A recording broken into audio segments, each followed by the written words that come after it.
নবী মুহাম্মদ সাল্লাল্লাহু আলাইহি সাল্লাম, আমরা এর আগের পর্বে জেনেছিলাম যে তিনি ইফতার করতেন খেজুর দিয়ে। সেজন্য ইফতারের সময় খেজুর খাওয়াটাকে গুরুত্বের সাথে সুপারিশ করা হয়েছে।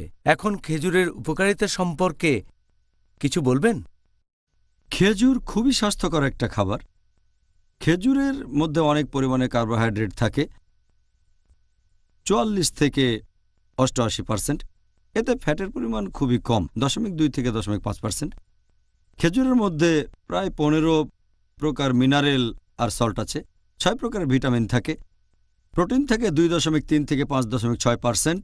এর মধ্যে উচ্চমাত্রার ফাইবার থাকে ৬.৪ থেকে ১১.৫%।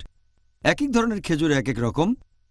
আর আপনি দেখবেন, যেহেতু এতে উচ্চমাত্রায় কার্বোহাইড্রেট থাকে, এটা এনার্জির খুব ভালো একটা উৎস। আপনি খেজুর খেলে সাথে সাথেই তাতে এনার্জি পেয়ে যাবেন। এটা গ্লুকোজ পাউডারের মতো এনার্জি খাবারের চেয়ে অনেক ভালো। খেজুর খেলে সাথে সাথে এনার্জি পেয়ে যাবেন। একজন মানুষ শুধু খেজুর আর পানি খেয়ে মাসের পর মাস বেঁচে থাকতে পারে। আর আমাদের নবী মুহাম্মদ সাল্লাল্লাহু আলাইহি সাল্লাম যখন ঘরে অন্য কোনো খাবার থাকতো না, তখন খেতেন শুধু খেজুর আর পানি, আবার মাঝে মধ্যে খেজুর আর উটের দুধ। তাহলে খেজুর একটা স্বাস্থ্যকর খাবার। এর ফ্যাট আপনার ওজন বাড়াবে না, বাড়লেও সামান্য। তাই লোকে ভয় পায় যে এই খাবার খেলে ওজন বেড়ে যেতে পারে। খেজুরে সে ভয় নেই। এরপর যদি খেজুরে মিনারেলের কথা বলি, এতে প্রায় ১৫ রকমের মিনারেল থাকে।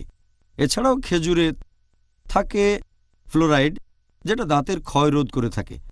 খেজুরে আছে সেলেনিয়াম, যেটা ক্যান্সারের বিরুদ্ধে যুদ্ধ করে। এছাড়াও শরীরে রোগ প্রতিরোধ ক্ষমতা বৃদ্ধি করে। খেজুরে ৬ প্রকারের ভিটামিন থাকে, যদিও ভিটামিনের পরিমাণ অনেক কম, পরিমাণে কম। এতে থাকে vitamin C, vitamin B one, vitamin B two, niacin. এরপর থাকে ভিটামিন এ।